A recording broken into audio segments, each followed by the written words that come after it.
Okay, so this is going to be for at least tonight. This is going to be the final part of the 8-week cycle. So we need to go to our books, and if anybody needs any of these books or anything, let me know, because I'm going to send out stuff for people that need it.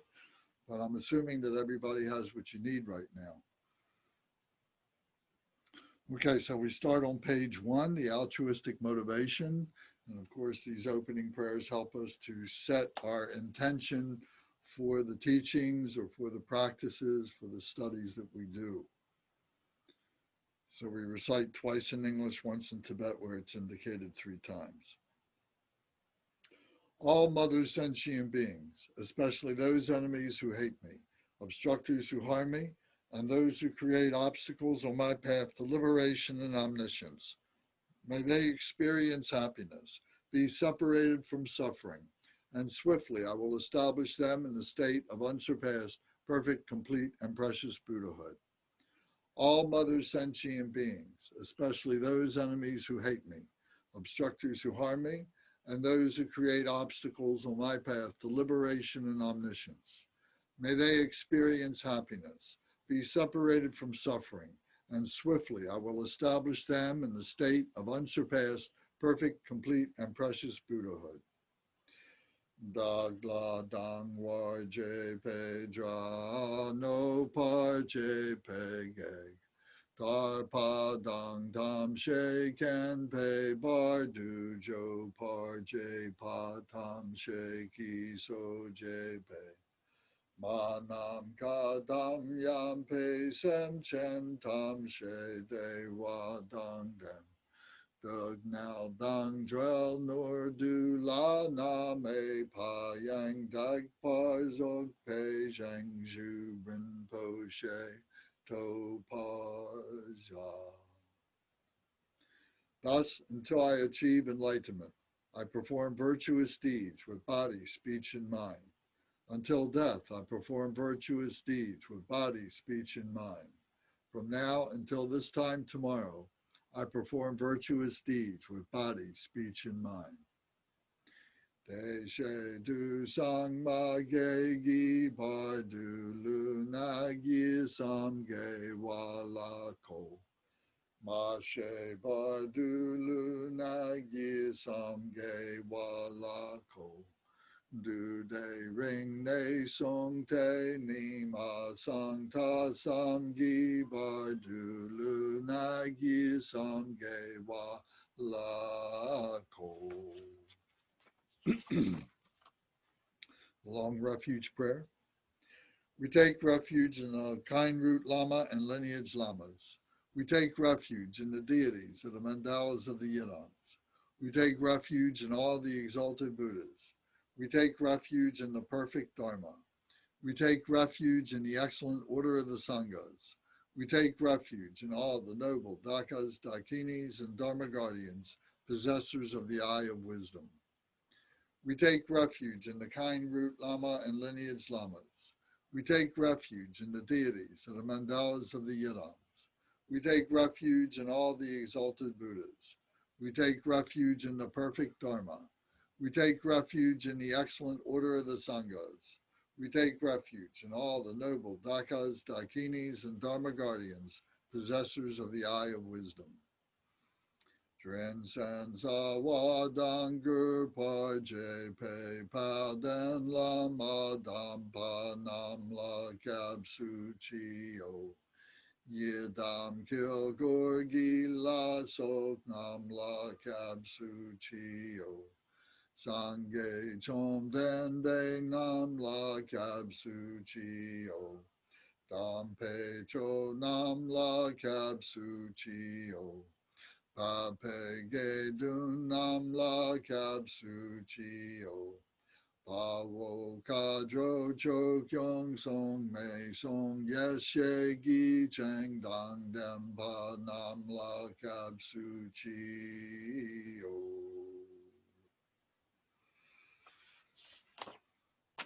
Taking the Bodhisattva vow. Until I attain the heart of enlightenment, I take refuge in all the Buddhas. I take refuge in the Dharma, and likewise in the assembly of the Bodhisattvas. As the previous Buddhas embraced the enlightened mind and progressed on the Bodhisattva's path, I too, for the benefit of all sentient beings, give birth to bodhicitta and apply myself to accomplish the stages of the path. Until I attain the heart of enlightenment, I take refuge in all the Buddhas. I take refuge in the Dharma and likewise in the assembly of the Bodhisattvas. As the previous Buddhas embraced the enlightened mind and progressed on the Bodhisattva's path, I too, for the benefit of all sentient beings, give birth to bodhicitta and apply myself to accomplish the stages of the path. Shangju Ningpo Chiki Bar Sangye Namla Kapsuchi Chodang Shangshub Sampayi Soklang Deshin Kapsuchi Jetar Nonggi Deshegi Shangshu Tugni Ke Padang Shangshu Sampe La Pala De Dagrim Shin E Patar De Shindro La Pandandu Shangshu Samni Ke Gishing De Shindu Ni La Pala Rimpa Shindu La Pajio.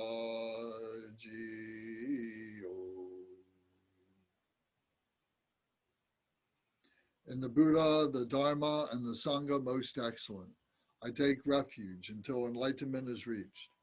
By the merit of generosity and other good deeds, may I attain Buddhahood for the sake of all sentient beings. In the Buddha, the Dharma, and the Sangha most excellent, I take refuge until enlightenment is reached. By the merit of generosity and other good deeds, may I attain Buddhahood for the sake of all sentient beings.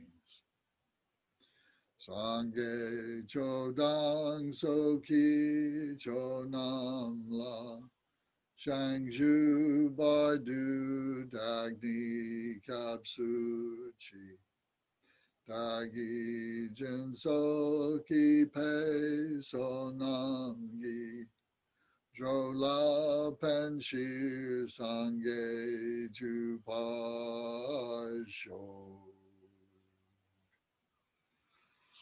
Four immeasurables. May all mother sentient beings, boundless as the sky, have happiness and the causes of happiness. May they be liberated from suffering and the causes of suffering. May they never be separated from the happiness that is free from sorrow. May they rest in equanimity, free from attachment and aversion. May all mother sentient beings, boundless as the sky, have happiness and the causes of happiness. May they be liberated from suffering and the causes of suffering. May they never be separated from the happiness that is free from sorrow. May they rest in equanimity, free from attachment and aversion. Manam kadam yam pesam chantam she dewa dang dewe gurdang dempar jurchi. Dug now dang du now gi gu dang drawar jurchi. Dug now me pe dewa dang mi drawar jurchi. Ne ring chak dang ni dang drawe tang namla ne bar jurchi. Jurchi.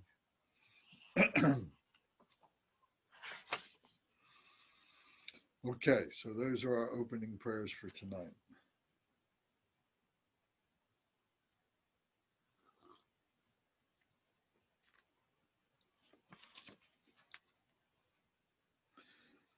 So what we've been talking about, of course, has been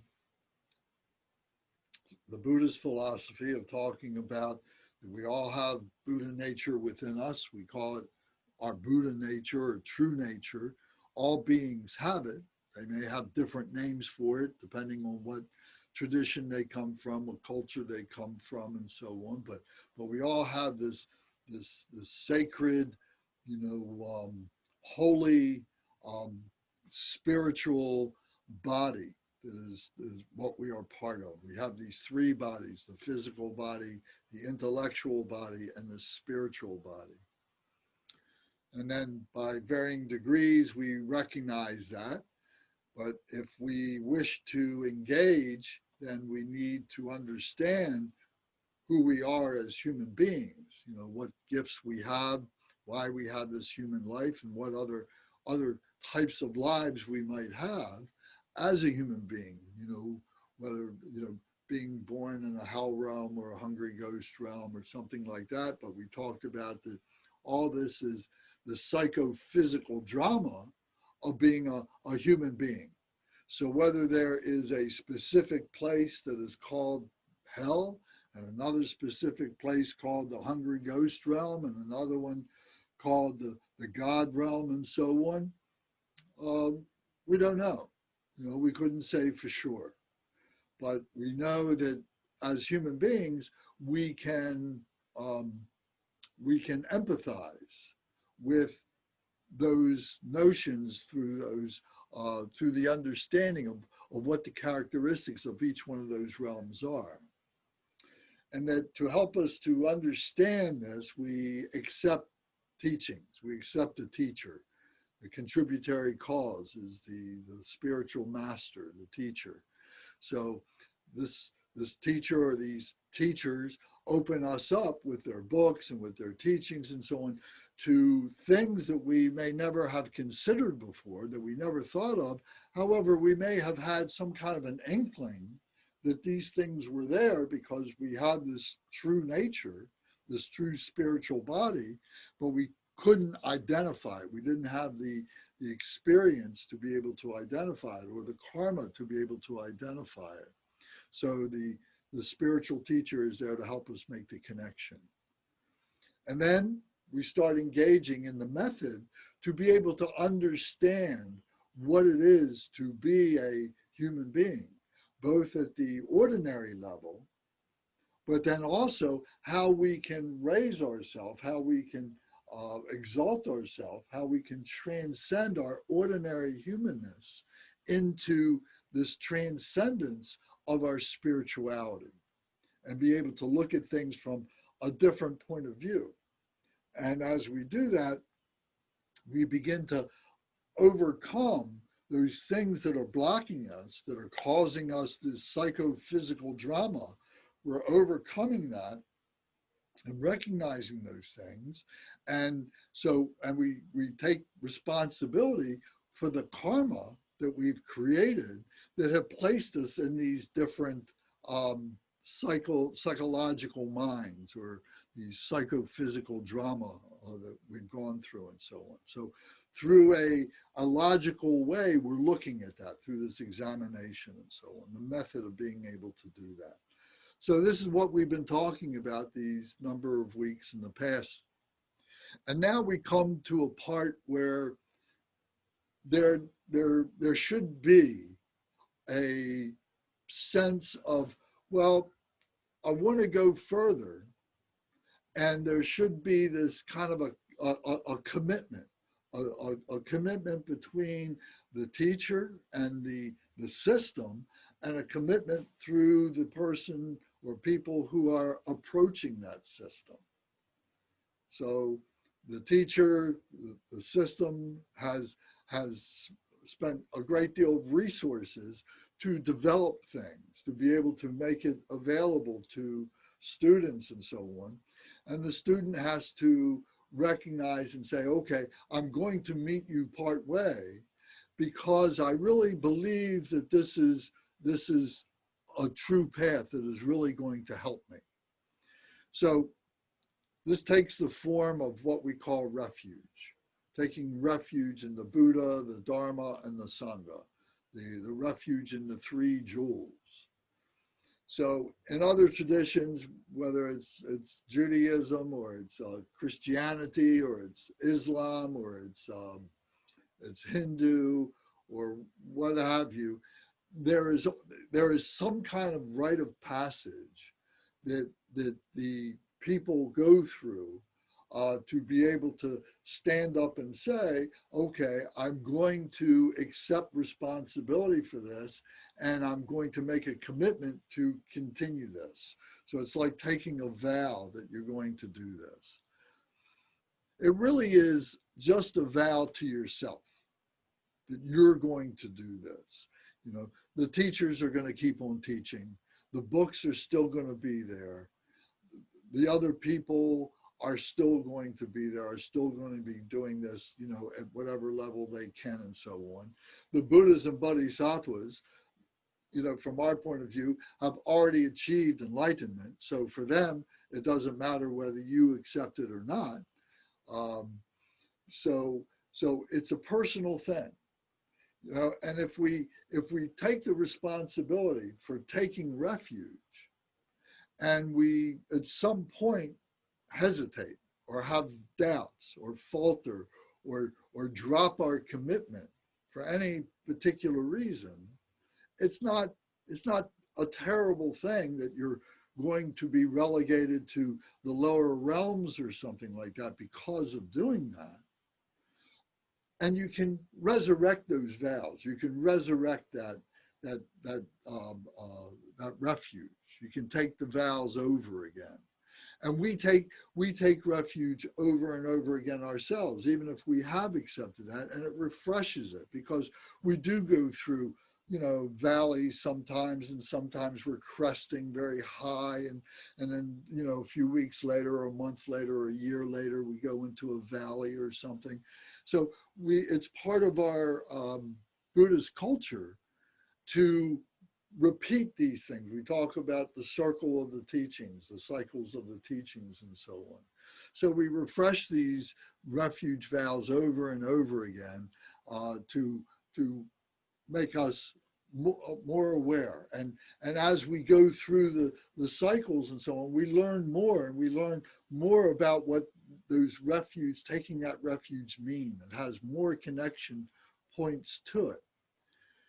So this is important, and we've reached that point now where we should understand what refuge is. This is chapter 8.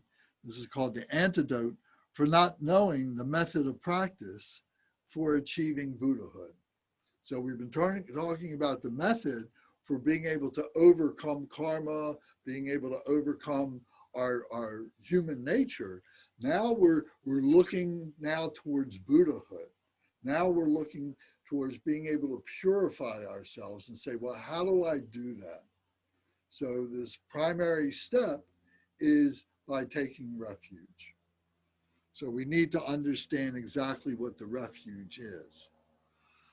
So it says here in the outline, if you've taken the opportunity to print the outline that I sent to you all in the email, or if you're just going to follow along with me, please listen, and I will read this. It says that refuge is a special method, a joyous path. And that's very important. We talk about bodhicitta, and bodhicitta, the four characteristics or the four qualities of bodhicitta is loving kindness, compassion, joy, and equanimity. So here we're talking about this refuge should be a joyous thing. It shouldn't be feeling like, oh, I'm guilty. I need to take this to relieve this guilt that I have. It's not like that. It's that you're joyously doing this. It's a joyous path. It's a freeing us from samsara and attaining enlightenment. We're taking refuge in the body of the Buddha, his teachings, through the Lama, accepting the Lama as a conduit of the teachings of the Buddha is within us all, and the teacher has gone through many years of study and practice to be able to purify that Buddha nature. So when the teacher is teaching, we view them as the body of the Buddha. So, and then the speech of the Buddha. The speech of the Buddha is the Dharma. And that is the intellectualization of what this process is. So it's the body of the Buddha, it's the speech of the Buddha, that intellectualization. And ultimately it's the mind of the Buddha, the heart mind of the Buddha, not the intellectual mind. We go through that with our speech, that part of things there where we do all the analysis and all of that. But our doubts are there, our emotions are there, our human nature is there. And we have to deal with that. We have to learn how to deal with that. So now we're talking about the mind of the Buddha that in its purest way is the essence of bodhicitta, loving kindness, compassion, joy, and equanimity. And we catch glimpses of that essence, of that bodhicitta. So we're taking refuge in the mind of the Buddha, that this is going to happen to us if it hasn't happened already. So we take refuge in the Buddha, the Dharma, and the Sangha, and we say Om Ahom. So Om is the body of the Buddha. So we visualize the white Om at the forehead, and the red Ah at the throat is the speech of the Buddha, the intellectual mind of the Buddha, and the blue Hum at the heart center is the mind of the Buddha. The true nature is the mind of the Buddha. So this is what we're taking refuge in.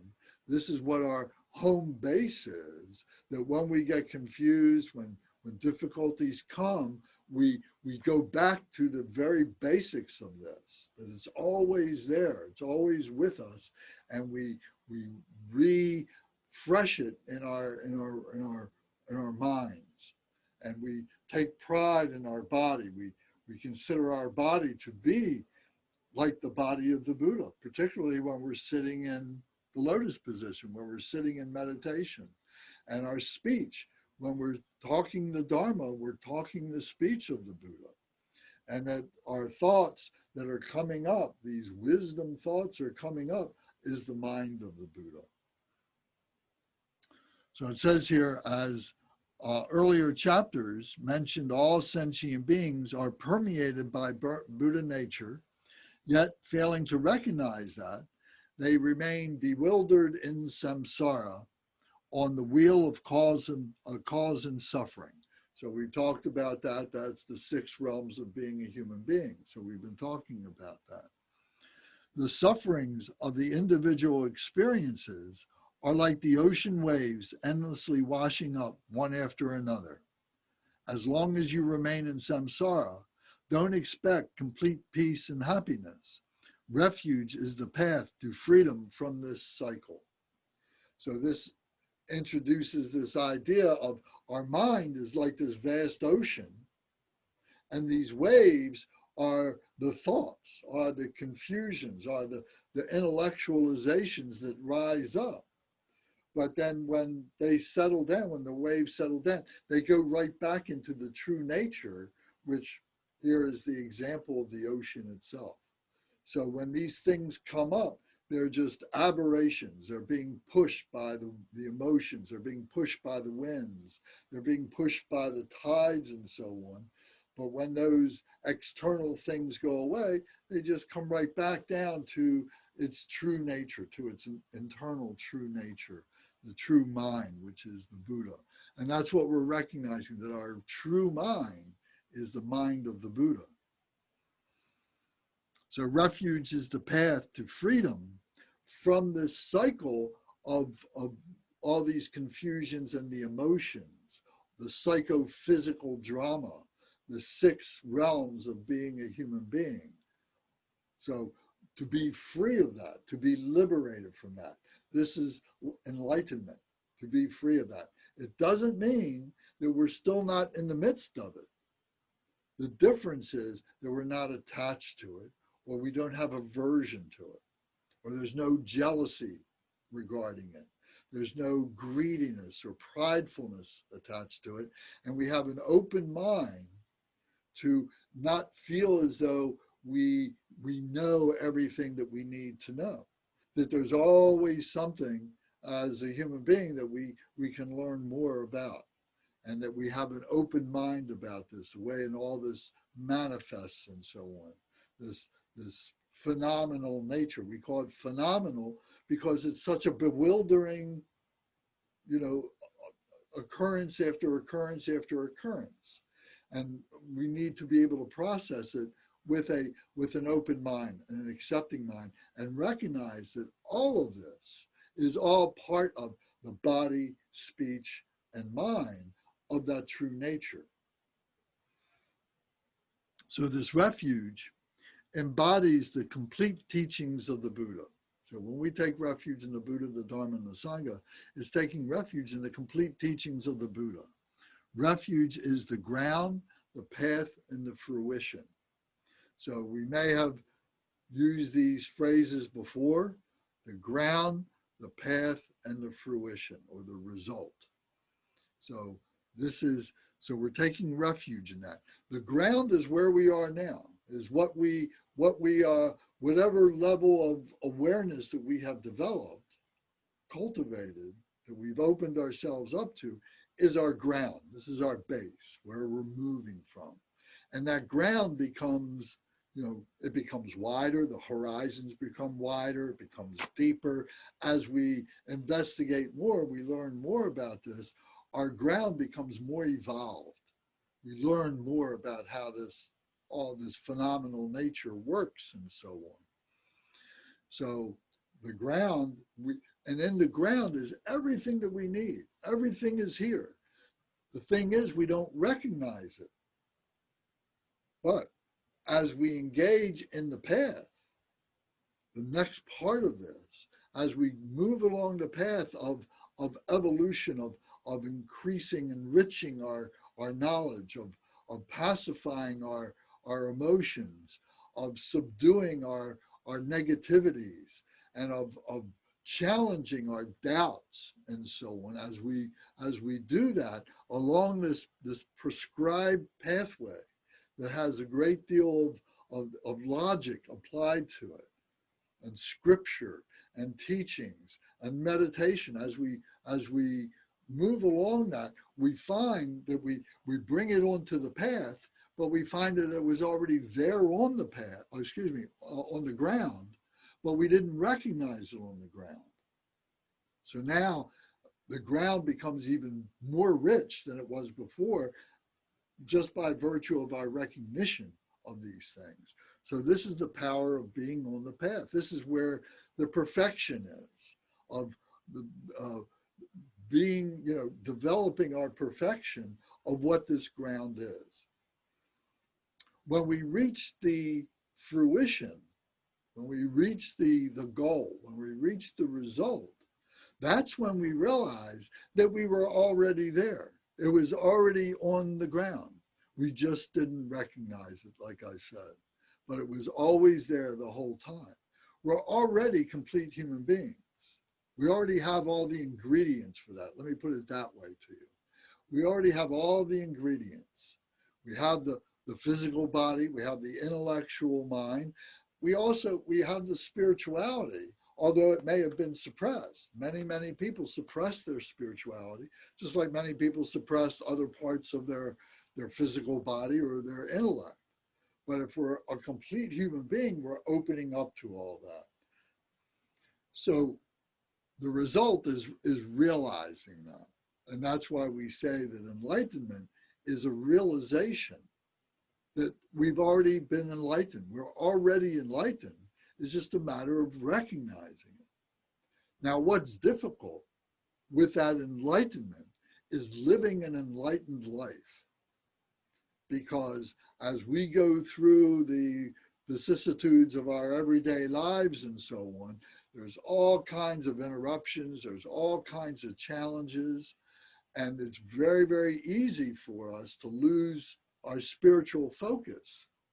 And we have to make decisions based on immediate priorities, such as our jobs, our family, um, things that are happening around us, um, the weather, all different kinds of things, all the what we might call just nature coming up and so on. And we have to attend to those things. What we want to be able to do is to be able to do that with enlightenment as our wisdom, and not as something we do when we get time. But we want to bring the enlightened wisdom to us to be able to deal with those interruptions, to be able to deal with those confusions with our families and our friends and our jobs and with the environment and so on like that. We want to be an enlightened life. We want to have an enlightened life. So that's what's difficult. And I know in the past, I mentioned, a fellow named Ken Wilber, and he's the first one that I read who identified it that way. He said that we're already enlightened, but what's difficult is living an enlightened life. And when he said that, a light bulb went off in my mind, and it has stayed with me. And it was very, very poignant to be able to identify it that way.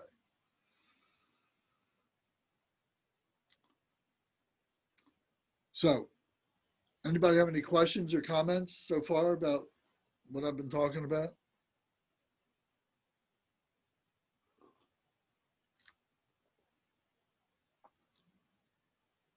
Okay, so now I'm going to go down a little bit further. It says the ground refuge is the primordially unfabricated nature, the mode of abiding, the way the whole of reality is constituted, free from confusion. This interdependent nature is the absolute wisdom which pervades all phenomena in samsara and nirvana without duality. Nothing is hidden. All universes are obvious. There is no need for speculation. There is nothing to be investigated. So this is the ground. This is the pure ground. But we are looking at a defiled ground because of our mental misconceptions and our habitual tendencies and our emotions and so on. But the natural abiding of the mind, of the ground, is completely pure already. And as I said, we go on the path and we begin to recognize that, and we see that it was here the whole time.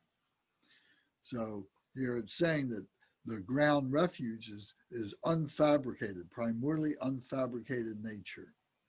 So that's when we say, when we become a natural person, that we are naturally abiding in this ground, this Buddha field. We create what we call this Buddha field for ourselves that is naturally pure. The ground is naturally pure. So now we talk about it a little bit deeper in terms of the three bodies of the Buddha. We talked about our physical, our intellectual, and our spiritual. Now we talk about it in terms of the Buddha's body. So kaya, K-A-Y-A, is the Sanskrit word that is body, means body. So first is the Dharmakaya. The Dharmakaya is the mind of the Buddha in our heart center. This is the unborn, unfabricated, unconceptual mind, completely open, with no prejudice, no judgment, just being the mind of the Buddha. This is called the Dharmakaya. It says here, the basis of all Buddha qualities and manifestations, which embody unconditional, all-pervading compassion and primordial wisdom. From this state, free from elaboration, Buddha benefits all sentient beings. So this Dharmakaya is pure bodhicitta, loving kindness, compassion, joy, and equanimity. These are the four characteristics or the four measurable qualities of Dharmakaya. We have it with us. we, from time to time, we practice all these things, but how often can we practice all these things all simultaneously at the same time? And we're learning to do that more and more, and to recognize when we do that and so on. So this is the Dharmakaya. But the Dharmakaya, like I said, is very, very, very subtle and very, by definition, it's non-conceptual. So how can a human being understand what it is unless it experiences this? Because there's no words, it has no expression to be able to explain what this is. You have to experience this. So in order for us to do this, we have the Sambhogagaya, which is the subtle enjoyment body of the Buddha. And this is the intellectualization of the genius of the Buddha to be able to describe what this phenomenal nature is all about, and does it in terms of the virtues and the non-virtues, and the choices that we made and the results of those choices.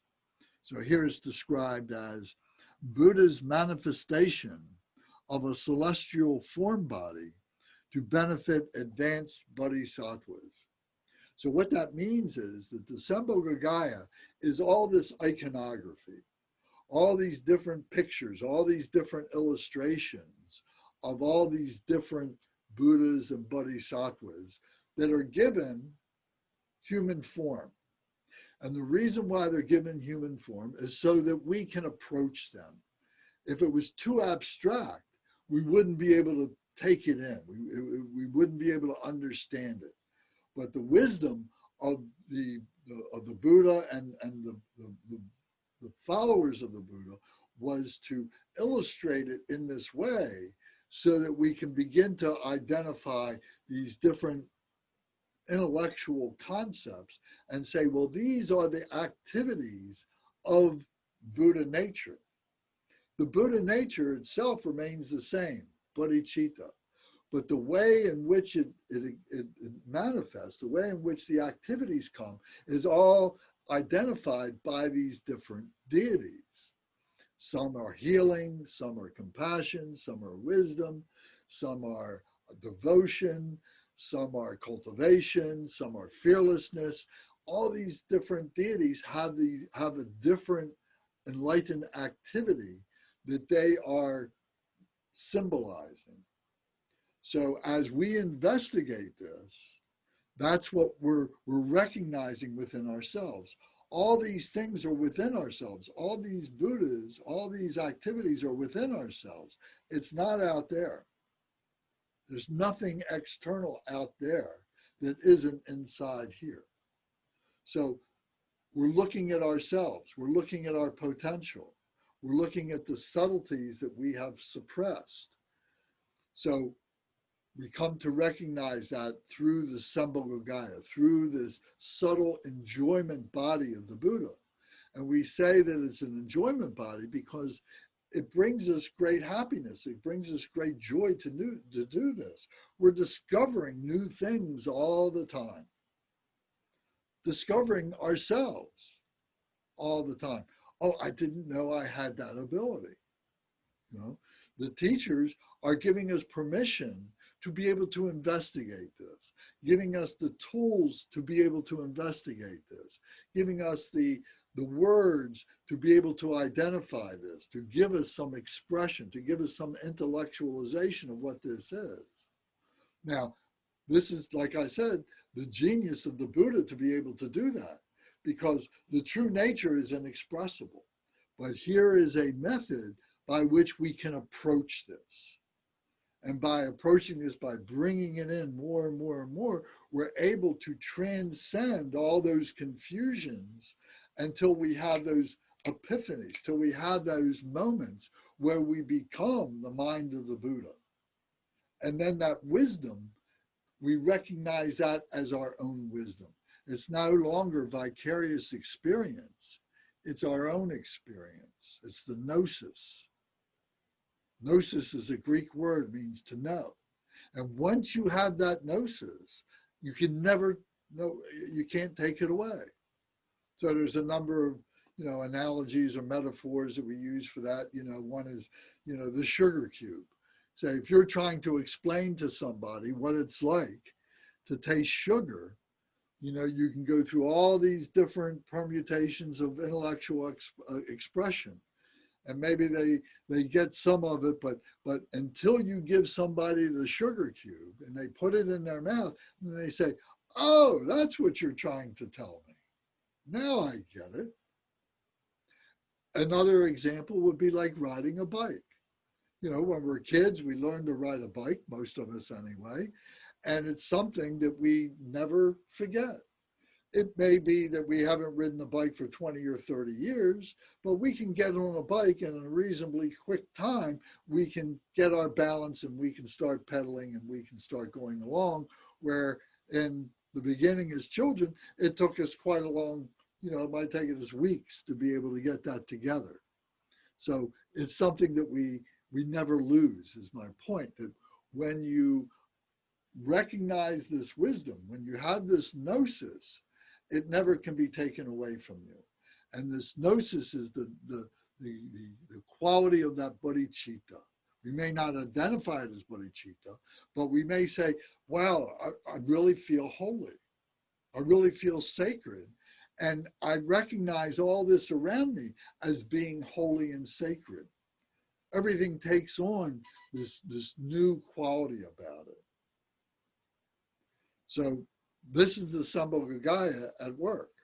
Why we call it the subtle enjoyment body, because, wow, this is discovering this is just wonderful. It's marvelous.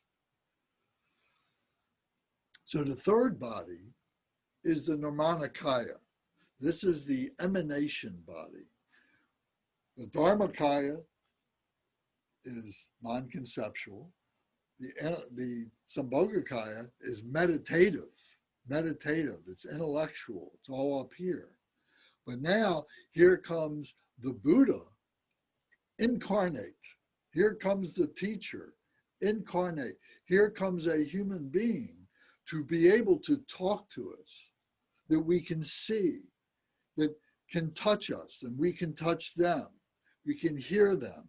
We can smell them. We can taste them. They have the same senses.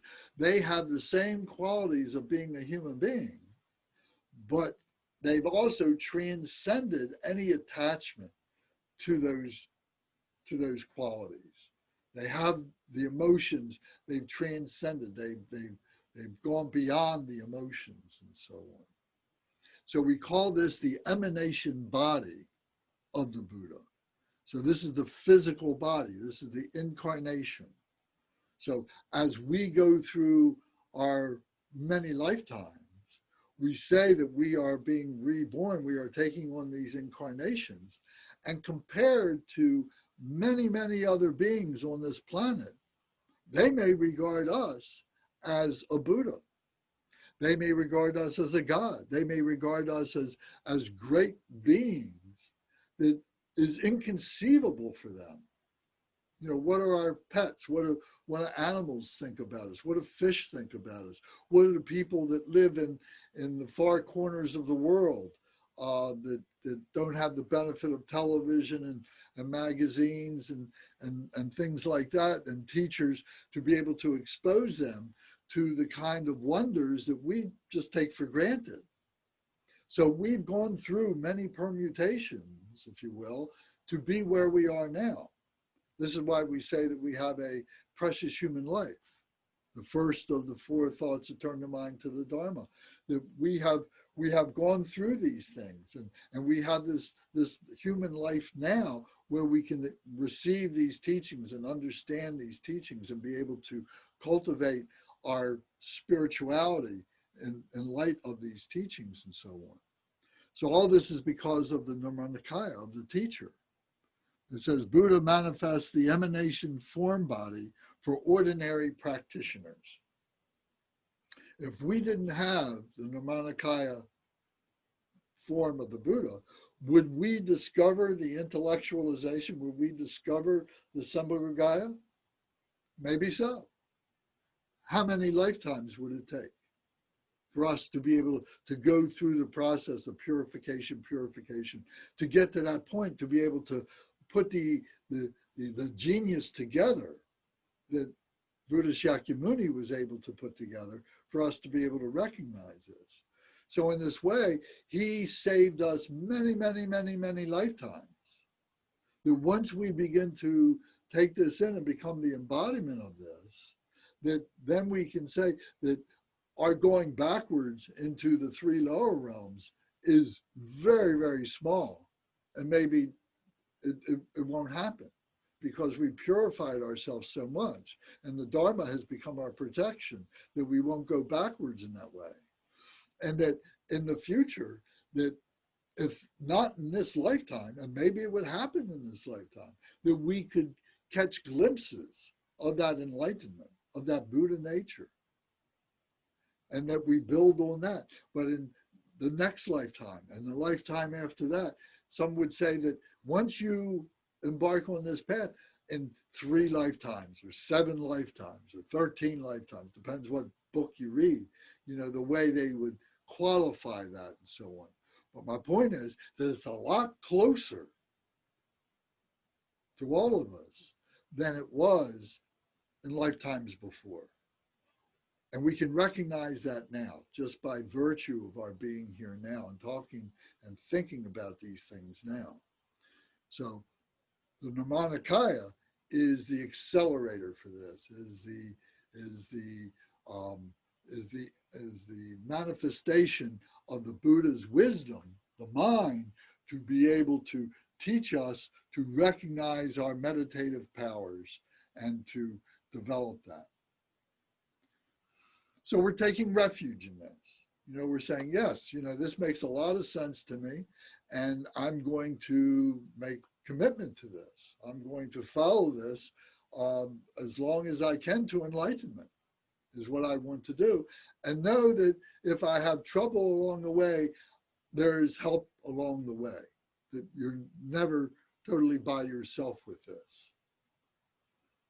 So it says, therefore, we take refuge in the Buddha, the mind, and we take refuge in the Dharma, the speech of the Buddha, and the Sangha, which is the body of the Buddha. So this Nirmanakaya represents the body of the Buddha, the bodhisattvas and so on, in order to study and practice. By this, we begin to follow the path of purification of different types of obscurations, and we gather the 2 accumulations. This is the path of refuge. So we start embarking on this path. We're moving from this ground. We're on this path, and that we're purifying our obscurations, our blockages, our confusions, our mental preconceptions, our conceit, our attachments, our aversions, the emotions. All these things are going through this process, and we're getting simpler and simpler and simpler. And that circle that we go around, that spiral, is getting tighter and tighter and tighter. This is the path of refuge, following this path. And we gather the 2 accumulations of wisdom and compassion, method, skillful means, or merit. So this merit, because we are doing these things, we're accumulating this merit, these things that, this quality of something that is, how would you describe it? It's got a simile to be like money in the bank. That spiritually we've been gathering all these wisdom jewels, and we're gathering all these jewels, and we're holding these jewels, and I become the embodiment of these jewels. And sometimes challenging things come. And because of these jewels, number one, I may not even recognize those challenges, because I'm so much in this spirituality that I don't engage in what would be the non-virtue of engaging in those challenges.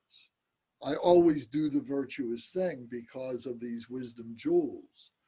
Or that that maybe I start having doubts about myself and I want to engage in those wisdom jewels, but then something happens, some intervention comes. Maybe it's our own thought. Maybe it's somebody coming and saying something to us that we recognize as help. And we accept the help and we're able to maintain the virtue of being on that path. So this is merit. This is merit at work. It's like that money in the bank. It's because you've acquired this wisdom. It's because you've acquired these deeds, the method of the wisdom, that you accrue this, and it's able to help you in times when you need it. So the wisdom is this loving kindness, the grace, the knowledge, all these things all kind of put together and so on. And then we actualize it. We have the compassion for other beings when we see them suffering, the suffering for ourselves. We're able to have compassion for ourselves. We have the skillful means, is being able to know how to help those beings who are suffering. You know, the compassion sometimes is just, all I can do is pray for you. You know, try and send you light from my heart to your heart so that you can have courage to meet your adversity and so on. Maybe that's all it is. But sometimes you have the wisdom to be able to teach them, to help them to recognize what it is that they're going through, the causes of it, and how to apply the antidotes that you've learned about is now part of your wisdom, and you can teach them. And so we develop skillful means to be able to do that. So this is the enlightened activity. This is the method to be able to do that. So all this accrues as the merit. So these are the two accumulations, the wisdom and the merit, we say, which is the result of the method. And this is the path of refuge, doing this. By following the path with persistence and with full confidence and devotion, one actualizes the result. So as we're doing this, we're developing confidence, we're developing our persistence. If you remember back when we talked about the Four Noble Truths and the Eightfold Path, and remember we talked about that we have, we practice the right effort and the right livelihood. So this is talking about being, you know, having the right set of functions that we can behave in, and the right effort, the right persistence, the right diligence to be able to see this through. So, so here it is being expressed with full confidence and devotion. One actualizes the result. And then we, as I said before, we realize it was there the whole time. The Dharmakaya, the truth body, the Dharmakaya, that which embodies the complete Dharma teachings and is the perfection state of the Sangha, this is also called the fruition refuge. So the Dharmakaya is the fruition refuge. And we have glimpses of it. As we go along our path, we're doing meditation, we're doing our studies, and there's times when things kind of start getting clear for us, things start opening up for us. There still may be blockages, there still may be obscurations, but shards of light are coming through. So we say that we have this true nature, like a diamond, like this light that is within ourselves, and is covered up by all these defilements. But then the defilements, through our practices, through our purification, it thins out. And then all of a sudden we get a blast of light comes through, and we recognize, we say, oh, there it is. That's what I've been looking for.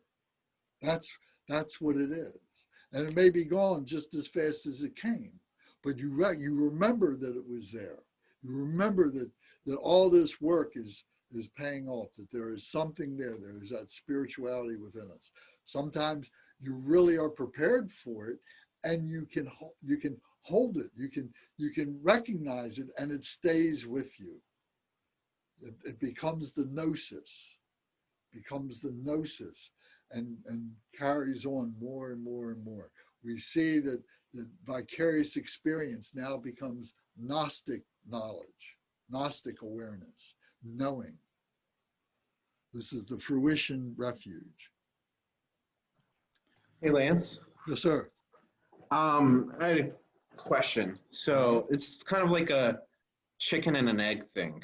Mm-hmm. So the Dharmakaya is kind of the basis that exists, right? But then it says that the Dharmakaya embodies the complete Dharma teachings. So how can the Dharma teachings exist before the Dharmakaya? Well, they happen simultaneously, and we may not have talked about this yet. This would be in very coming chapters of the Jewel Ornament of Liberation. But there is something that we call the two truths. That there's the relative truth, and that's what we see. That's what all this phenomenal nature is. And then there's the absolute truth. And the relative truth is like the display of this absolute truth. So the absolute truth is like holding all this stuff. You know, to put it in terms of some Western theology, they would talk about that there's God, and then there's the body of the God, and this is the body of God, but then there's God. So in a similar way, we can say that this absolute truth is like that God, and that the phenomenal nature is like the body of the God. And in some practices, we look at it that way. So that's how, and that's how that would manifest. That's how we view that. Okay.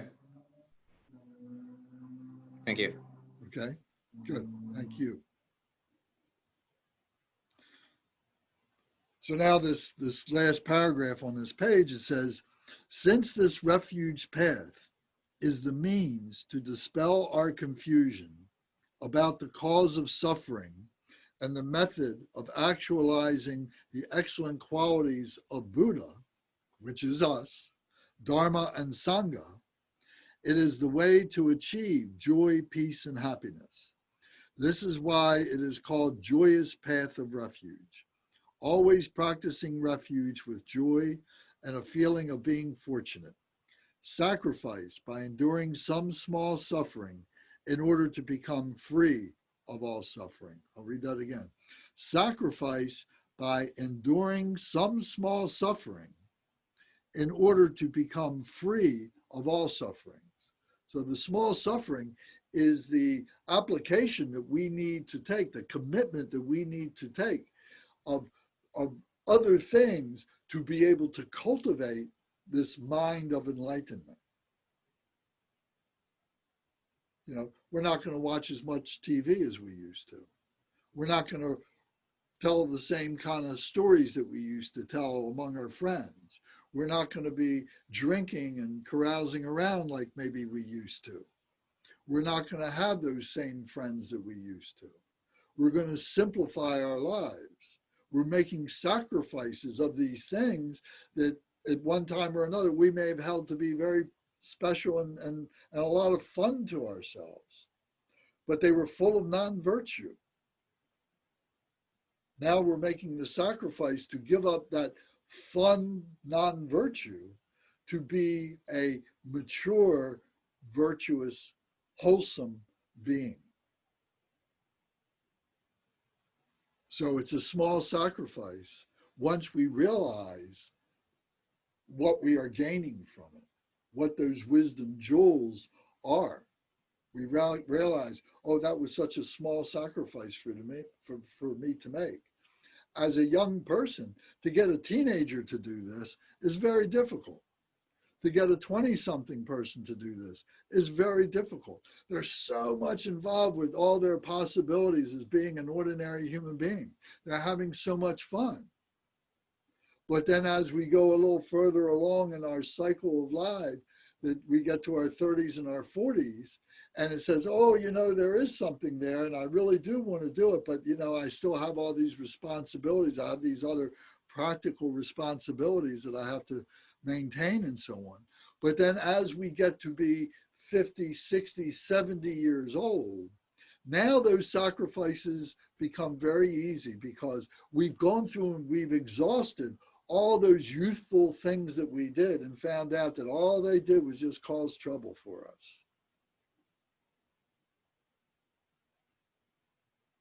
We had to undo so many things. So many things happened to us that we suffered, and maybe we made other beings suffered as a result and so on. But as we get older, like I said, more mature, we view things from a different point of view, from a different perspective. And these things become easier for us to do. Now, some people are born with that kind of recognition, that realization. And you can meet 5-year-old kids who have the wisdom of 80-year-olds or 70-year-olds or what have you. You get my point, and they carry through their lives and they have very special lives. There are some people from the very beginning are recognized to be very holy beings, and they are revered, and they are cultivated in their communities to be these holy people and so on. And we know people like that, or at least we've learned about people like that. We've seen them on TV and read about them. If we're not that ourselves, but imagine more and more and more people like that. So sacrifice by enduring some small suffering in order to become free of all sufferings, to become liberated. So when we meet these teachers, when we meet these authentic teachers, we can recognize their purity. We can recognize their wholesomeness. And sometimes it's charming to us. Sometimes it's frustrating to us because it's hard to connect with them. It's like this wall. Well, I can't tell them this story. I tell them this joke, and they don't get the joke at all because the joke was based on hurting somebody, some non-virtue, using somebody as a prejudice or as a judgment or something. Isn't that funny about these people or something like that? I said, what are you talking about? So it can be frustrating to us meeting people like that, but slowly, we become more and more like that ourselves. And that's why I say we simplify, and we're no longer as much fun as we used to be. If we're not calling our friends, they're not calling us because we're not as much fun as we used to be. Well, let's play cards tonight. That meant sitting around drinking a 6-pack of beer for each one of us and, doing the things we do, telling the stories we do and everything. And, we just kind of stopped doing those things. And we want to be with our Sangha. We want to be with the body of the Buddha. We regard all this as the body of the Buddha. We want to be with our spiritual friends. Or I just as soon be alone. I used to drive in my car. I got a great sound system in my car. I hardly turn it on. When I'm driving, I can drive down to North Carolina without the radio being on the entire time. And so, but 10 years ago, I would have said, I got to turn the radio on, play my favorite music and everything. It's the only way I know how to drive. So we simplify, and all those distractions go away. They just become distractions to us. The silence in my mind is beautiful. I enjoy that. That's my meditation. That's my meditative mind. That's my natural mind. There's no attachment. There's no aversion. This is the mind of the Buddha.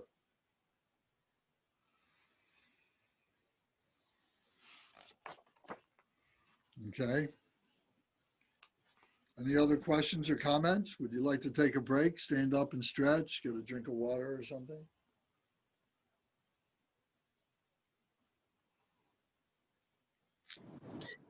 Okay, please come back quickly. Don't hesitate to ask a question or two.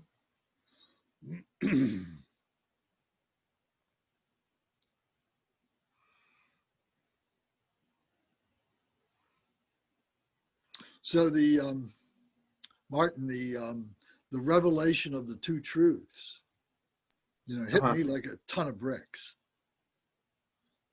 Okay. That, I'll look forward to that.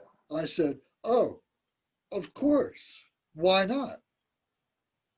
When you realize it from that point of view, it was so contrary to everything that I knew up to that point, what I had developed up to that point. And I said, okay, why not? And it comes, and the scientists are bearing it out, the quandary that they're having with relative theory and the singularity. Mm-hmm. And how they're trying to resolve that. And they're saying, well, there needs to be a new science. We were talking about David Bohm a few weeks ago. A new way of looking at it, a new perspective. From our perspective, we're seeing it in a very limited fashion. So this is another point of keeping an open mind. And we talked about last week or a couple of weeks ago, we talked about, well, we see things from a perspective of 3 dimensions. Right? What about 4 dimensions, 5 dimensions? What about 16 dimensions? Well, Lance, there are presentations that are emerging on that. There's for a presentation on the life and work of David Bohm that's coming up in a few weeks, I think on the 20th. But the way he looked at the universe and his theory of I will call it a unified consciousness. I don't know if that is exactly the way he put it, but as a theoretical physicist, one who worked with Oppenheimer and Einstein, his thoughts drew the ire, as you probably know, of the quantum physics community to such an extent that, as brilliant as he was, they felt so threatened that he eventually had to leave the country. He was suppressed. He was totally suppressed. It was blowing their minds and they couldn't deal with it. And they said, we can't even talk to this guy because he's such a threat to what we know. But now, 30 years later, 40 years later, his thoughts are being resurrected together with the wisdom of Krishnamurti, who's going to bring influence on him. So if there's something coming up, like you're saying, I would love to know what it is, and if I can see that and we can pass it along to everybody else, maybe they're interested in seeing this for themselves. Well, I will forward the email to you. I don't know if registration remains open or not, but you can usually find a way. If it's going to be shown once, it's going to be. All right, well, let me see what it is, please. Okay. Are you going to see it? Yes, I am. You registered for it? Yes, I am. Well, maybe you can record it audio-wise. I will try to do that. Okay, very simple to do. If you need a little help with that, let me know and I can help you do that. I record a lot of things like that. Okay, I'm looking for it in my. We'll discuss it. I don't want to take up your time now, but I will follow up on this. Right, yeah, okay. All right, was everybody back? William is not back yet. Is Zara back?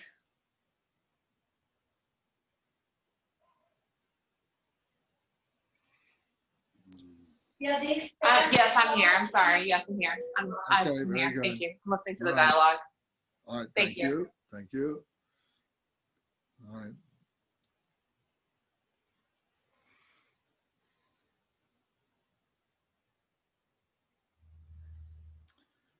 Okay, Bonnie and William, are you guys ready? 1 more minute, okay.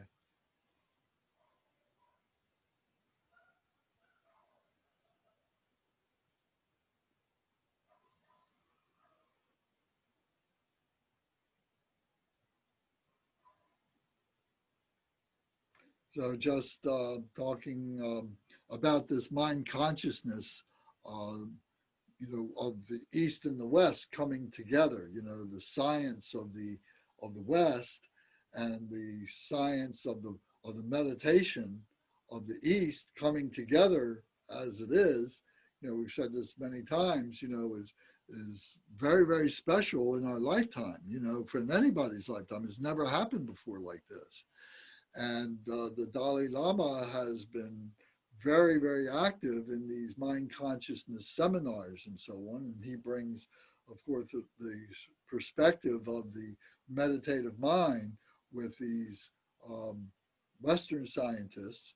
And so many, many great things are coming out of that. Whether there's an answer, that we can comprehend, or the answer is that the acceptance of that which we cannot comprehend,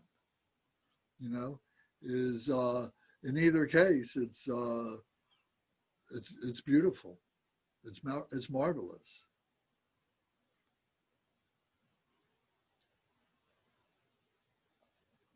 Okay.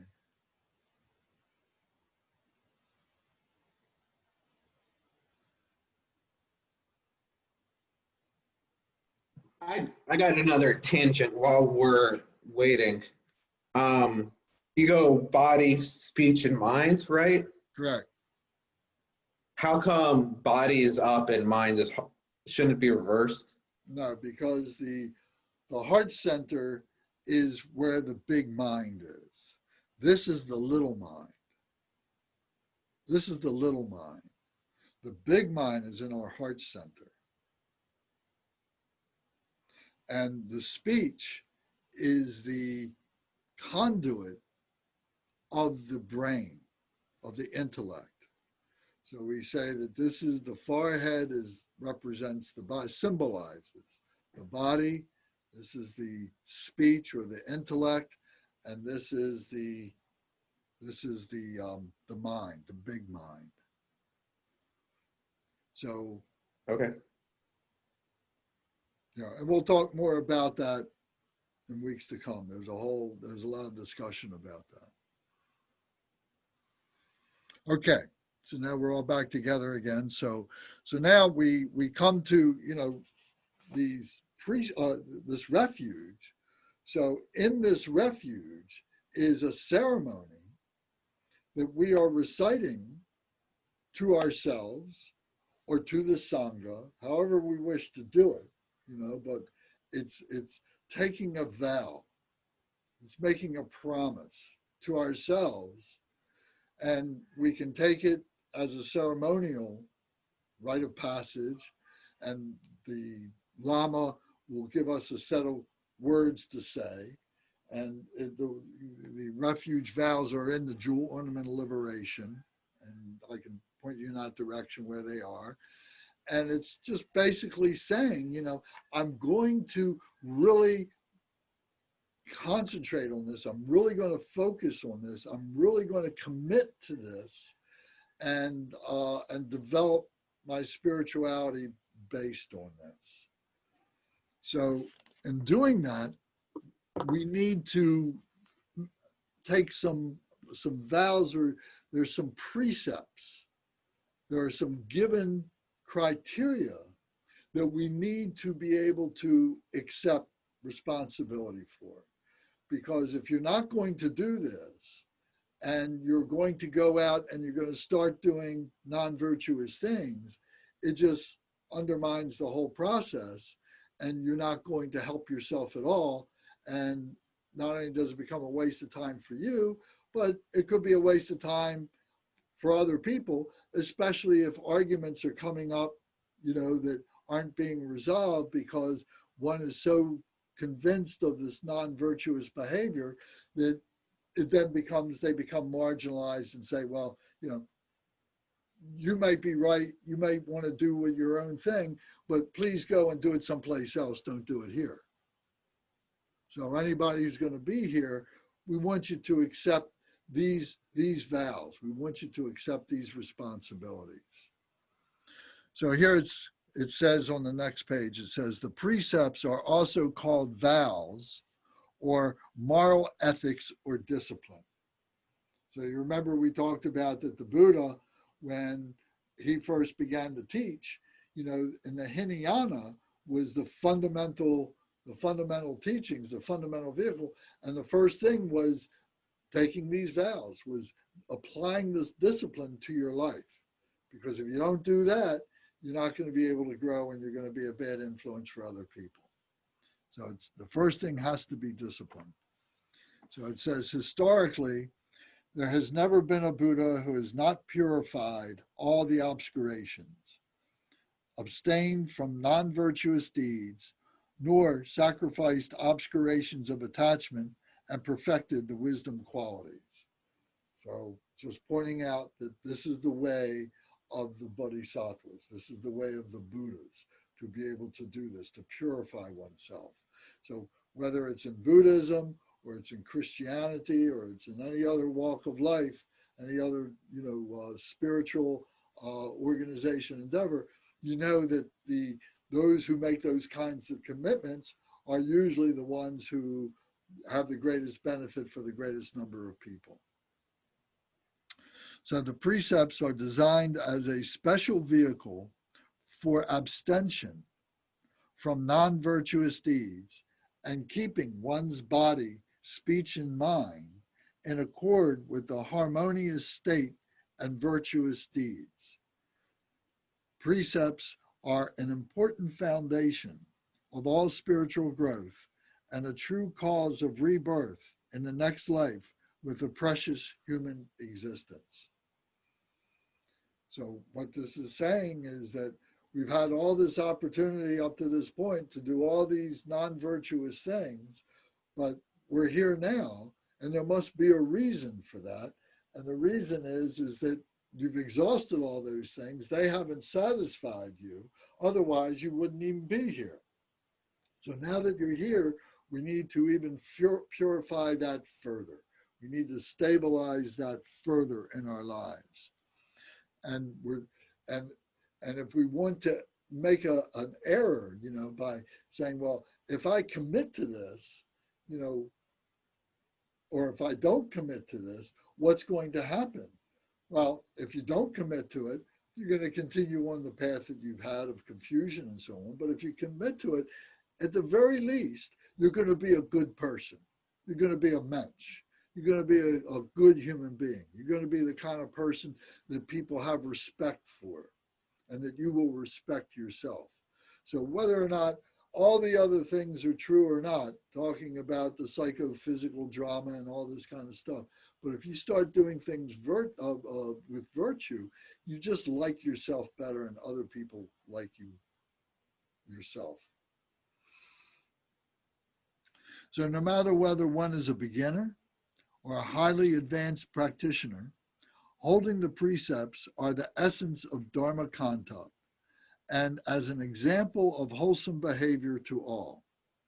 Think of the precepts not as restrictions, but as ornaments.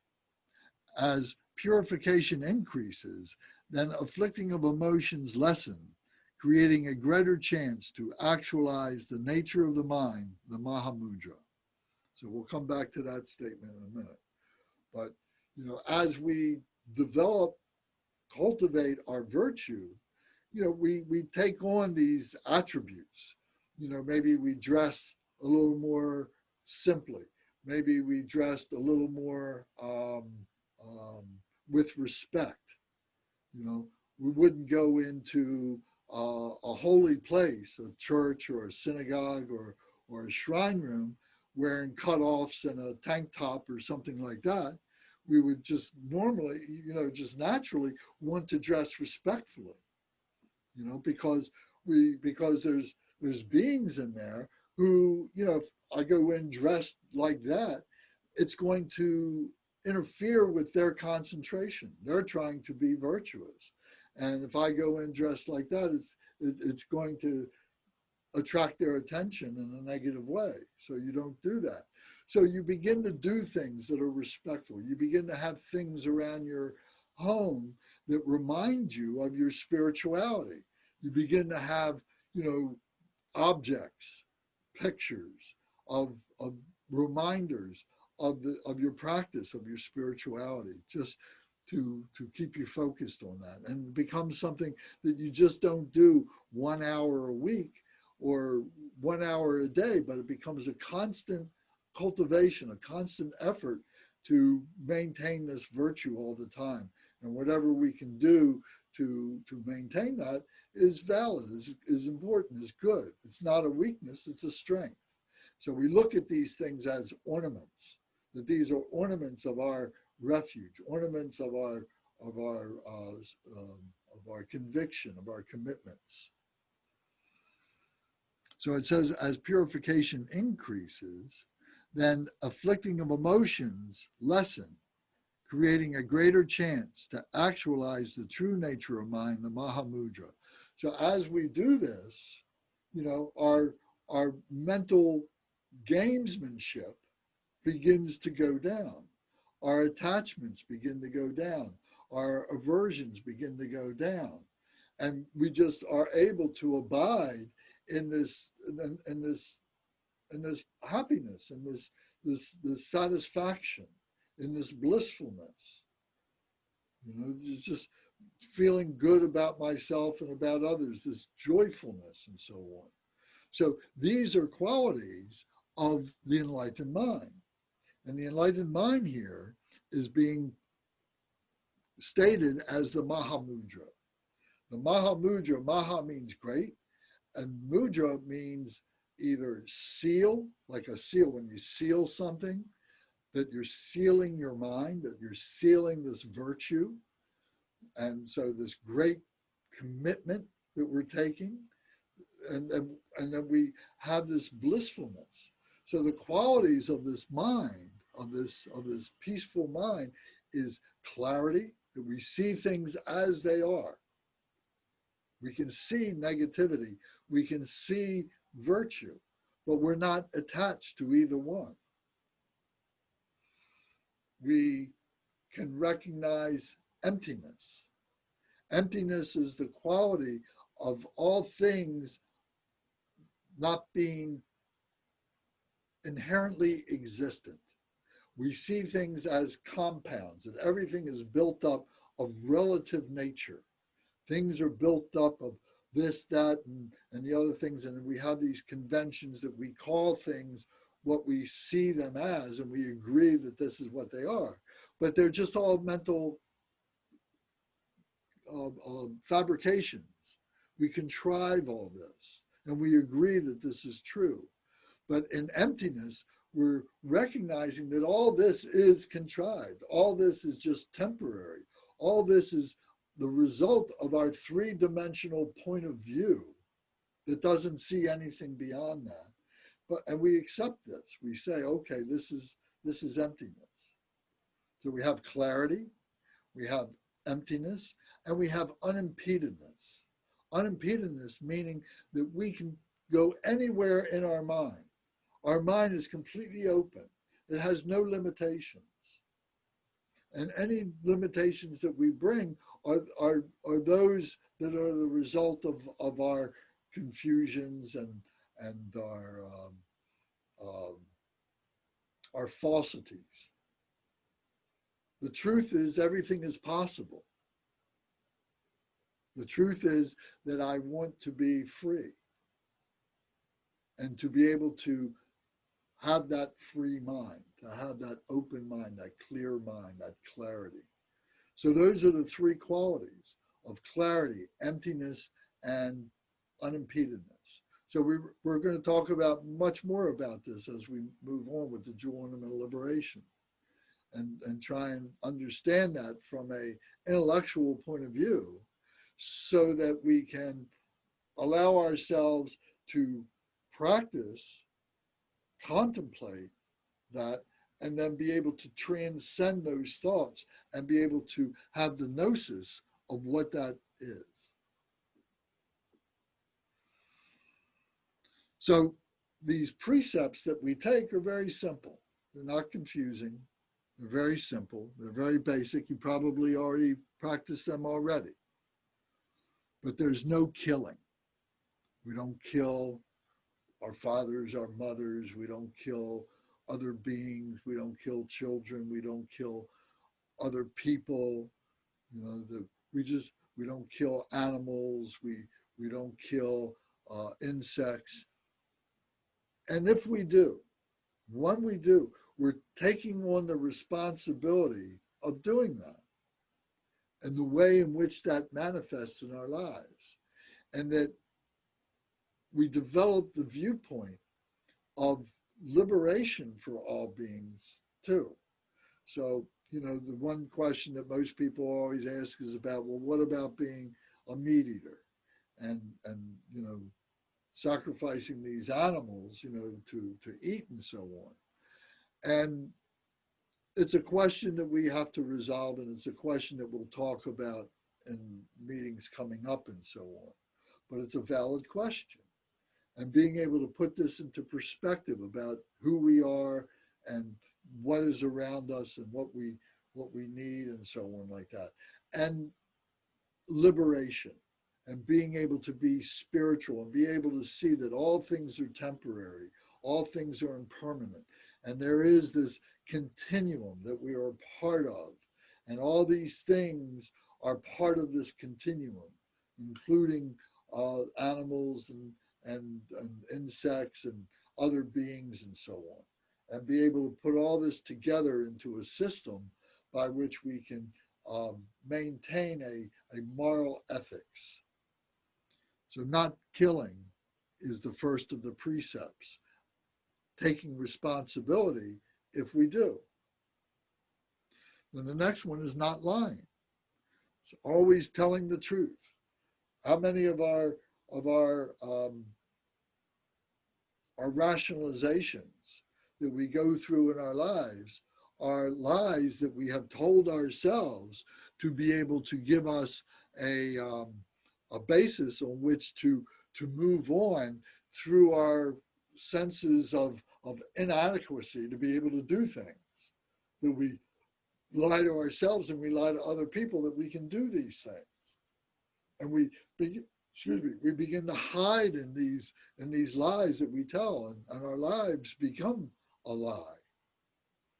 But if we always tell the truth, then we're releasing the burden of having to remember these lies, to keep all these lies in check.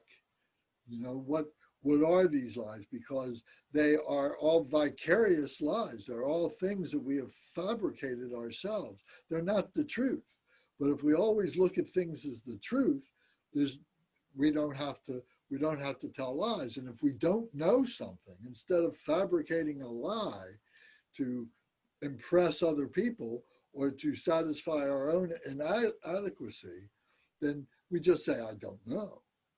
And how liberating that is. Say, well, I just don't know. You know, maybe I can find out. You know, maybe it's a question that's worthwhile. I should do some research and find out. Or maybe it's something that it's beyond what I'm interested in. I don't care. So by not lying, we maintain a virtuous freedom. If we lie, we take the responsibility for doing it. The not stealing, not taking that which was not given to us. If we, whether it's, you know, from the government or it's from your mother or father or from your children or it's from coworkers or it's from strangers, you know, not to be stealing, not to be taking things and so on. And this also implies, you know, manipulation, that sometimes, you know, people are stealing things from people through manipulating them, their bank accounts, their money and so on. You know, people who are at retirement age and maybe they're very susceptible to the enticements to be able to increase their nest egg, and but maybe they don't have the acuity, the business acuity, to see through a scam. And then how many old people are the victims of these scams and so on, this manipulation. And but it's not just people who are doing it with a malevolence like that, but other entities are finding ways to take money and take possessions and so on like that. And we don't have to play that game, from either side. And we take from either the receiving side or the giving side. And we need to be able to take responsibility for that. So then no sexual misconduct. So whether it's between a husband and a wife, a man and a woman, or it's through homosexual relationships, or it's through pedophile type relationships, when people are preying on young people who have not developed, a sense of morality and a sense of understanding sexuality, and taking advantage of these people. Or maybe people who have no concept of being able to understand right and wrong. People in hospitals of different types and so on, who prey upon people who don't have these abilities and so on. So no sexual misconduct, to not have sexual activities that will create suffering in people's lives, and the scars that they leave, with this sexual misconduct and so on. So to be responsible for your sexuality. And then the last one is no intoxicants. So intoxicants, in the strictest sense, they will say that, that you won't have any drink, that no alcohol will pass your lips, that you won't drink any wine or liquor or anything like that. It could also mean that not to, you could have a drink, you could have a cocktail, you could have a beer or something, but you might not want to drink a 6-pack, because when you drink a 6-pack or you have 4 or 5 cocktails or something like that, you lose control. And that's what the intoxication may be all about, is not losing control. And maybe it's smoking dope, or it's taking pills, or whatever it is, whatever kind of other kind of drugs that are out there. When we lose control, when we give up control of our lives, give up control of our bodies, for what might be a day or an evening, or might be a 5 minutes, something can happen in that time that you're not able to be in control of in your life. And that can make the difference between a lifetime of suffering, or for yourself or for other beings. So we look at no intoxication in terms of control of your being able to function in a responsible, virtuous manner. So these are the 5 pratimoksha precepts. Pratimoksha means individual liberation. Prakti means individual, and moksha means liberation. So this is Sanskrit, pratimoksha. So prati, also the pratyeka Buddha, the individual, the solitary realizer. So we've seen this word before, prati, and moksha is a word that you'll see throughout Hinduism and so on. It means liberation. So these are the 5 pratimoksha, individual liberation. So if we adhere to these 5 precepts, that we have a very high probability of being able to maintain a virtuous responsibility for our lives, and for maintaining a high degree of happiness, and not slipping into suffering for ourselves or other beings. So then the next are the monastic precepts, because it's interesting to understand, what the monastics have done. So these include that they will remain humble by not sleeping on a high bed or a high seat. They will sit on the floor. They will sleep on the floor, or maybe on a thin mattress. But for those of us that have these big, huge beds, that have these big pillow top mattresses and so on, they would look at that as an aggrandizement that is very selfish and self-gratifying and so on. And they would reject that. They would say, oh no, that's not for me. Please just give me an ordinary small mattress on the floor and I'll be fine. So they have that, so they do that. And then what they would do is like in the shrine rooms when you see, and when there's big events, Buddhist events, and there's many lamas there, you can see the hierarchy of the lamas, because the higher the seat would connote the higher of the lama. And there is a degree, of accomplishments that they have and so on. And it's showing a respect for them. So, so no high seat or bed, no singing or dancing, which is self-indulgent. So the monks, they don't sing, they don't dance, and if they do, it's through chanting, it's through their prayers and so on. There is Lama dance, but the Lama dance is a story that they're telling. And there are these ceremonies and these celebrations that they have during the course of a year where they have these very prescribed Lama dances, and they wear these elaborate costumes and have these big masks and so on. But they are there to tell a story about a Dharma situation. So it becomes a teaching exercise. But otherwise, they're not doing cultural dancing. They may take it in, they may watch it, but they may themselves are not engaging in it themselves. It's a aggrandizement. You have to work for it. You have to develop it. So there's a lot of commitment to do that, and it's time that you're taking away from your Dharma studies. So they say that you're robbing yourself of your spirituality by doing these earthly, lowly human things.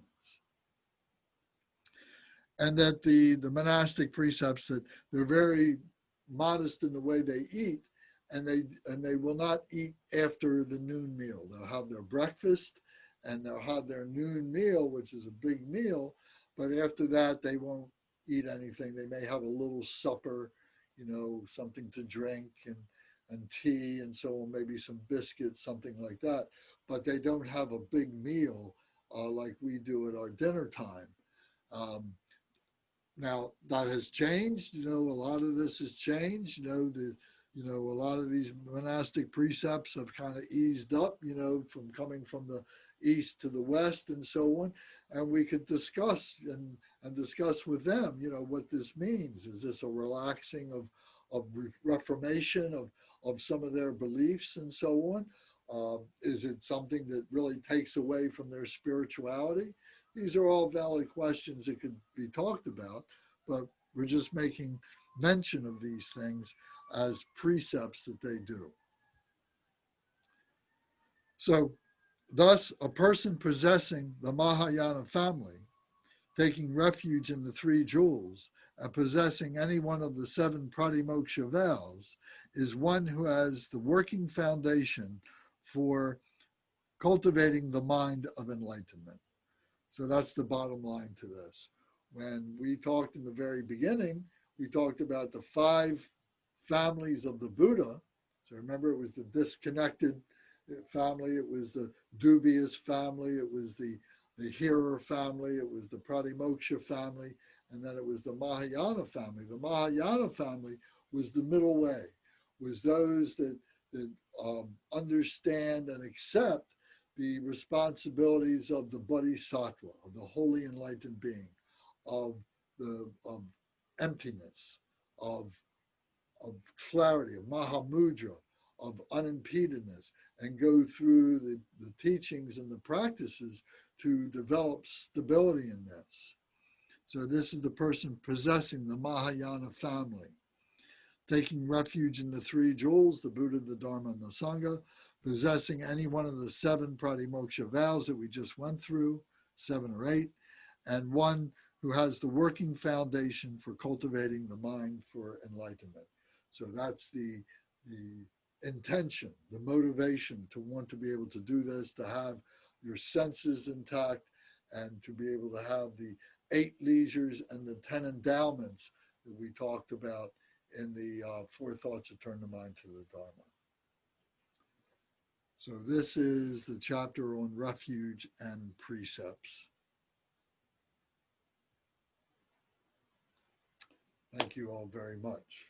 Please, any questions or comments, please speak up.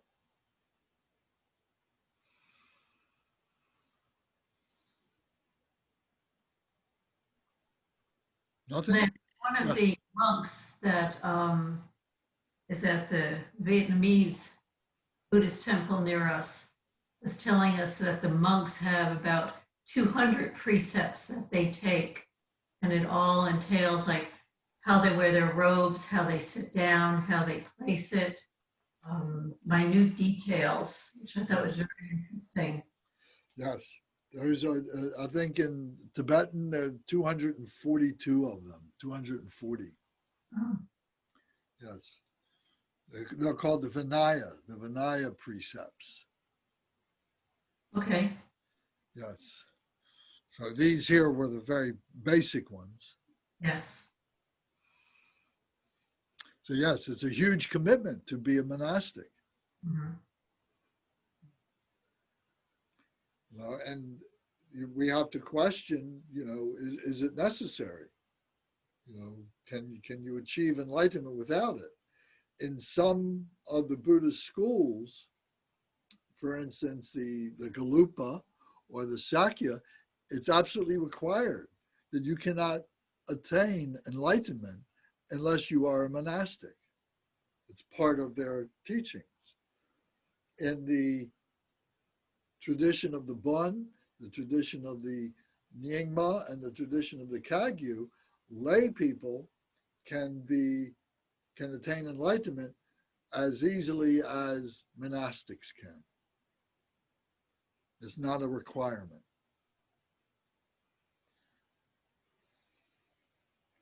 But some people would say that being a monastic, you know, limits your distractions.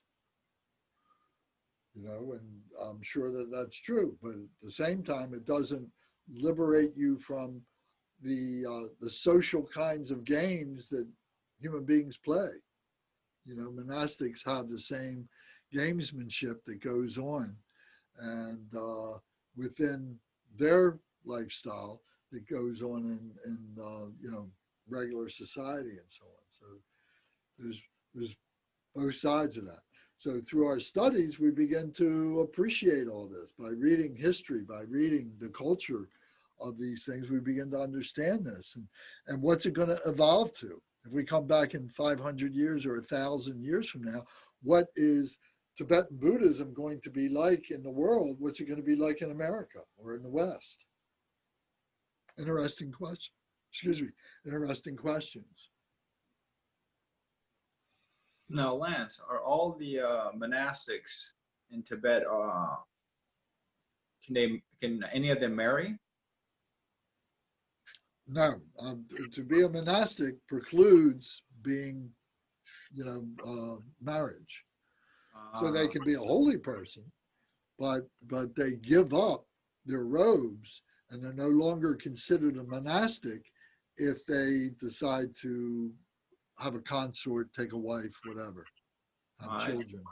Nice. Now, there's many who had children and were married before they became monastics.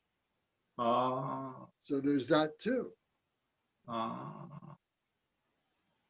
Because I know a lot in the Japanese section, they actually encourage the monks to marry. And yes, and So there's periods of time when the Tibetans have been encouraged to do that, and other Buddhists, yes. Mm-hmm.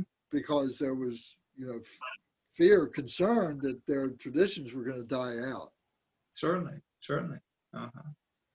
And whatever woman did marrying a Buddhist monk was said to be one of the luckiest women because they were treated so well. Sure. You might want to be reborn as that.